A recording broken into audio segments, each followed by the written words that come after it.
Mr. Darrell Perry has written testimony. Which has already been distributed. It's 2 pages. The first page says 8 ways approval voting prevails, and the second page is a shrunken down postcard style thing where I was able to get both sides on one side. I also sent an email with a link to an article from the Center for Election Sciences that has a lot of information where they actually did some testing and some polling research. A year and a half ago, it was towards the tail end of 2016, where they gave people the option on multiple ballots to use plurality voting of vote for one.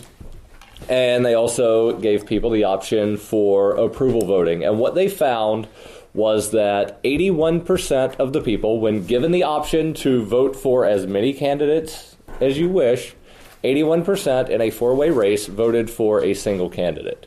So we're not talking about something to where all of a sudden, 99% of the ballots are going to have marks for every candidate.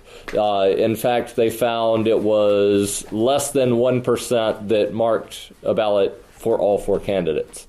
And I forget the percentages for 2 candidates and 3.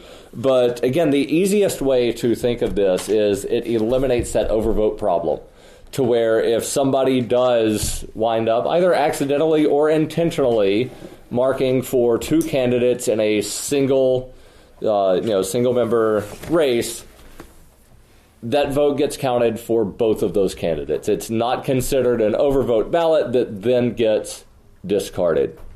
It's also among the voting reforms, and again, there are many. It's the easiest to implement using the current systems that we have, to where you just turn off that mark overvote, and then the systems will count all of the votes with the circle or the oval marked next to it. For the hand count ballot towns, you would then just mark, Donald Duck and Goofy both got a vote.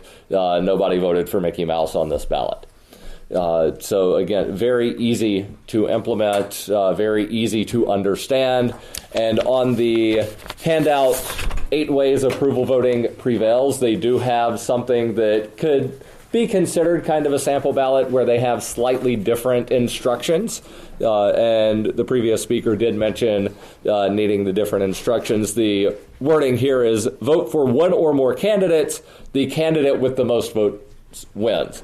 So the instructions on our ballots could say vote for as many as you like, and then the number to be elected.